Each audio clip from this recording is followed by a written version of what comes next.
Welcome to my channel, Sunshine Shoulders.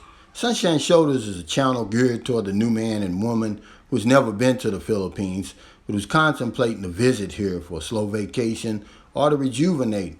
My 11 years here doesn't make me an expert, but it does give me a unique perspective. I like to share that with the new man and woman, or anyone really, if it's going to make your trip here more enjoyable and by all means safer. I'm boots on the ground here. I'm in the center of all this, and it's for your benefit. I'm not on the edges like a lot of these other vloggers that you see talking about the Philippines. I live among the locals. I'm always going to give you the nitty gritty. That's exactly what I'm seeing, what I'm living, and what I'm experiencing. I'm not going to sugarcoat that. It's not going to start today.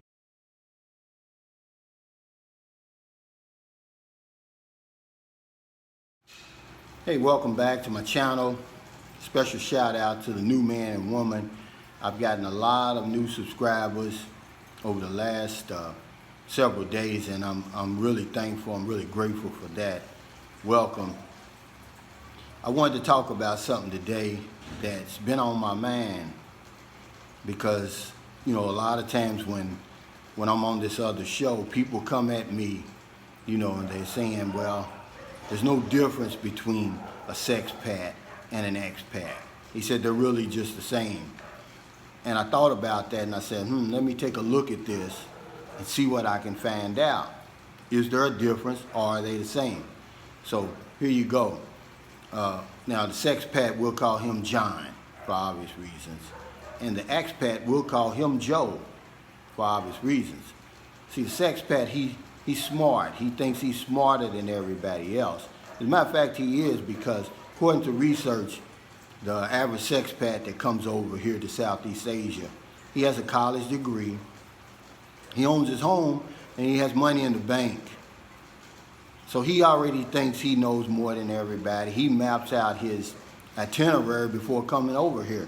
When he gets off the plane, he knows exactly where he's going. After he checks into the hotel, he knows exactly how much it's going to cost. He knows where to get it. He goes, does what he's good at doing. He's back at his hotel. Now let's take a look at Joe when he first gets here. See, and need I add that John, he does all of this at a fraction of the cost that Joe does it. Because see, John, he has no souvenirs to bring over here. He has no family that he has to meet. He doesn't buy any fancy clothes to try to impress his woman that he's going to go to see. Now Joe, he's different. By the time he gets off the plane, he's already spent $600 or $700 already. He's behind the 8 ball already, because he's bought souvenirs, he's bought chocolate, Victoria's Secrets, Aeropostale. He's bought all kinds of stuff, not only for her, but for her family. Then he's bought him some nice looking clothes because he wants to look good when he gets over here for a woman that he's never even met before. He doesn't know where he's going. He hasn't mapped out any itinerary. His only aim is just to meet the woman that he's met online. See, then he has to meet a family. He has to do all of that. And see, let me tell you that the average Joe has a high school diploma, renting his home, and has heavy debt. All right?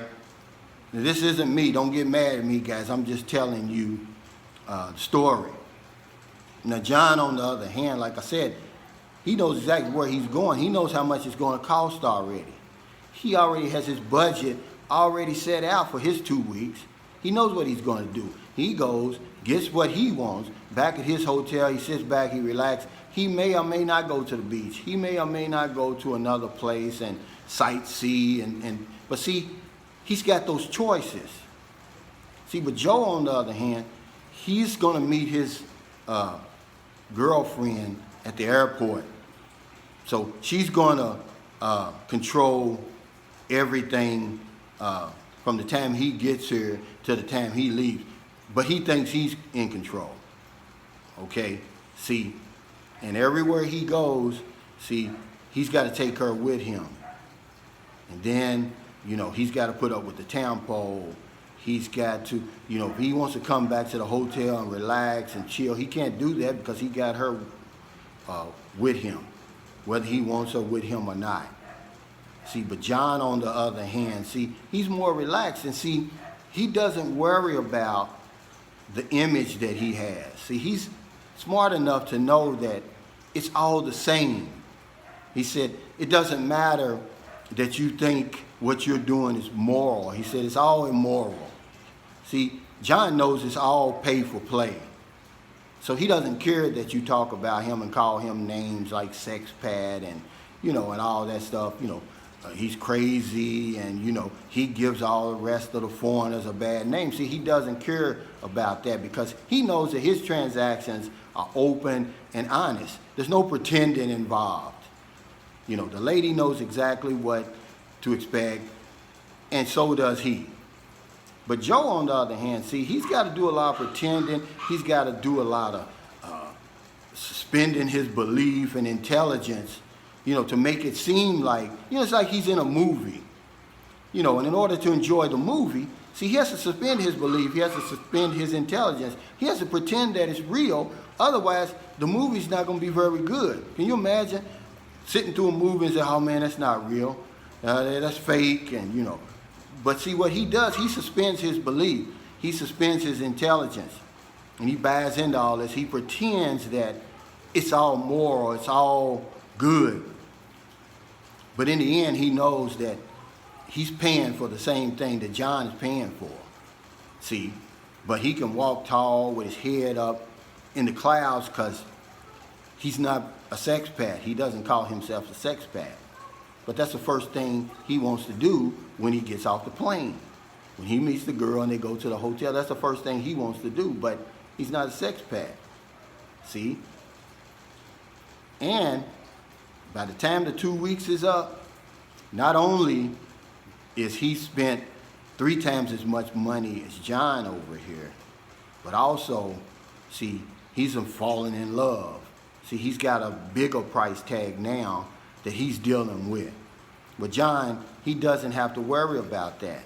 There's no visa for him to have to worry about. There's no better life to provide for everybody that he has to worry about. He doesn't have to do all of that like Joe does over here. See? But at the end of the day, they're both the same. They both come over here for the exact same thing. Except John, remember, John, his transactions are up front. There's no pretending. There's no playing games. The woman knows what to expect. He knows what to expect. He pays for what he wants. He goes and gets it, and he's back at his hotel. But Joe is different, see? He has to pretend that this woman really loves him. He has to pretend that, this is real love and, it's not scripted and it's not set up in order for him to have a good time. See, John doesn't have to do that. He's done it several times. He knows exactly what to expect. He knows exactly how much he's going to pay. He knows where to get it. He's already more organized than Joe. See, Joe's got that love that's going to bog him down. It's going to slow him way, way down. But John doesn't have to worry about that love. He doesn't have to worry about the visa. He doesn't have to worry about meeting the family. He doesn't have to worry about tempo. He doesn't have to worry about anything like that. But Joe has all of that, and he's in love. So this is just something that I wanted to run past everybody. Don't get mad at me. This is just something I took a look at. I ran them side by side, John over here, Joe over here. Joe's the good guy. John over here is the bad guy. But really, they're all the same. They come over here for the exact same thing. They just go about it differently. John goes straight from A to B, where Joe, he goes all the way around the block. He goes around the block several times. But they're all here for the same reason. Thanks for stopping by. I really appreciate it. Just something short I wanted to do to give you a comparison, So stop with all the name calling, guys, Stop with putting other people down. Just worry about why you over here. That's all we have to do, and it makes our trip a whole lot better. I stopped caring about what people thought about me a long time ago and why I'm here and why I came here. See? And I tell you what, there's no place I'd rather be. It's made my time here so much better. You know, people look at me sideways, okay, I'm sorry, you know, but I know why I'm here. You know, I'm neither Joe nor John. I'm somewhere in the middle, really. But I'm no longer pretending. I'm no longer suspending my belief and suspending my intelligence. I know what this is over here, and there's nothing wrong with that. And see, as long as you get your mind straight before you come over here about some of the things that's going on over here, you're gonna enjoy yourself. You're not gonna have any problems.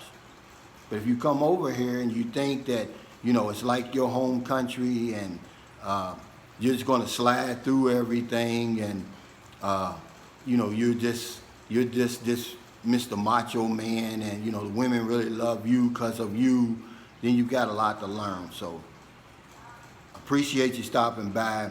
If you're in America, it's early. You're just now getting up in the morning.